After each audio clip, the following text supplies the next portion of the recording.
Children, cover your ears. Parents, make sure the volume is turned down. Because you're about to hear a story of lies, damn lies, and the F word. And by the F word, I mean free trade. This is the story of the most brutal war waged on workers in the past 50 years. It all happened because of a secret treaty signed by the people we elected to govern our country. And the way we found out about it? I was greeted by 8 cop cruisers telling me I have 2 minutes to get in a building and get my stuff and get out. No paycheck, no job. These men and women, who had worked for the same company for 30 years, turned up one morning and found that their company was closed. No paycheck, no benefits, no notice, no explanation. I walked in Friday and... It's okay, honey. It's okay. Found out that I didn't have a job anymore. No pay. It was payday, no checks. We've been with you for all these years. At least have mercy. Say something to us. Let us sit down, explain it to us. We're human beings, we'll understand. At first, they couldn't believe it. They tried negotiating, work stoppage. None of it worked. The rules had changed, but no one had told them. It had all been done in secret.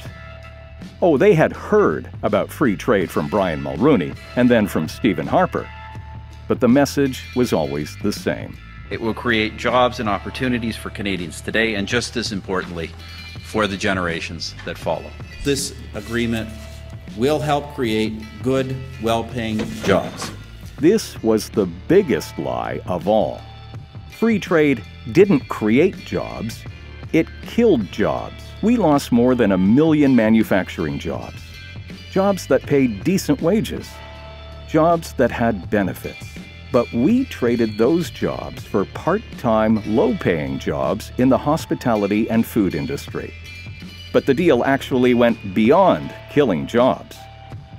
Dr. Marjorie Cohen teaches political economy at Simon Fraser University.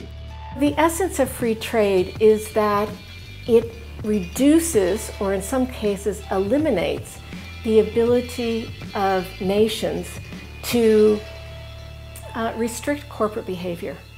So the idea of free trade is you remove all kinds of ways in which corporations are restrained in our society from whatever they want to do. Our politicians made a deal with corporations, giving them enormous political power, but kept us in the dark the whole time. Corporations now have the legal right to earn profits free of government regulation. This was unprecedented, never heard of in modern times. With the legal right to ignore labor laws, corporations attacked workers and their unions across the country. How can you take 50% of somebody's income away? And any workplace, I've never seen it. Our world got ripped out from underneath us. We both lost our jobs, and we have 5 children, and we still need to feed them, we still need to pay our mortgage, we still need to pay our bills, and knowing that neither one of us has a paycheck coming in any longer is quite frightening. And it was even worse for women. The impact on women was immediate. As soon as the free trade agreement came into effect, you saw a reduction in the proportion of women in the labor force. It's the first time that had happened since the Second World War. Women in the manufacturing sector lost their jobs. These jobs shifted to the US or to Mexico. Women lost data processing jobs too, so they're all over the place. We all know that every time we phone to make a reservation somewhere, it's in some foreign part of the world that we don't recognize the accent as a Canadian one. Despite the promises of good jobs, workers who tried to negotiate arrived at work to find their plants locked and the company equipment loaded onto trucks, headed for right-to-work states in the US or Mexico. Appeals for help from both the provincial and federal governments were met with the same response. This is between you and your company. Workers were never told that their government had signed away its right to police corporations. And in the meantime, Brian Mulroney continued to insist that free trade agreements were backed by all. The Prime Minister of Canada and 80% of the members of the House of Commons have supported the free trade agreement. Most of the Canadian business community, small, medium, and large, support the free trade agreement. There's nothing divisive beyond that. It's really a conflict in respect to the vision of the future. Mulrooney was referring to politicians, not to the people. The resistance to free trade was extremely strong initially. During the late 80s, when it was first introduced, there was a coalition against free trade that was remarkable in the way that it brought together groups that had never worked together before. Trade unions, women's groups, poverty groups, people in the arts. And people really began to discover what free trade was going to mean for them. But I think since then, people have just realized that it really basically doesn't matter what people think or what they want. The government will do what it wants to do. And we see this over and over again. I mean, free trade agreement was one of the first times that this really hit home to people, that it didn't matter if the majority of the people of this country didn't want something, it was still going to happen if the elites in the country wanted it to happen. So if the people didn't benefit from free trade and the workers didn't benefit from free trade, who did? Canada's super-rich corporations, whose profits now exceed $700 billion.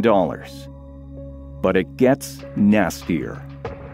Another clause in NAFTA, called Chapter 11, says if governments make any laws that could affect a corporation's right to make money, the corporations can sue. Under Chapter 11, corporations have secretly filed lawsuits all over the world. In Uruguay, American cigarette giant Philip Morris is suing that country for $2 billion for wanting to put health warnings on their cigarette packs. Philip Morris says warning graphics like this one interfere with the company's right to make profits. In Canada, Michigan billionaire Matty Maroon has filed a $3.5 billion lawsuit against the Canadian government for violating his company's right to be treated no differently than any other Canadian company, again under provisions of NAFTA Chapter 11. Also in Canada, Lone Pine is suing Canada for $250 million because the Quebec government brought in anti-fracking laws, which the company says violates its right to mine. What Chapter 11 really means is Canada's right to pass laws to protect our water, our air, and our environment comes second to a corporation's right to make money. Yet mainstream media keeps pushing the lie that was there from the very beginning.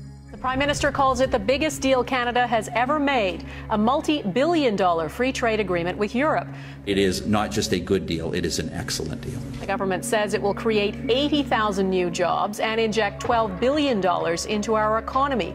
It's worse than you think. We've really lost the democratic right to be able to shape this country to meet the needs of people here. As hard as all this is to hear, we've been here before, and the thing we've learned is this: if anything is going to change, it's up to us.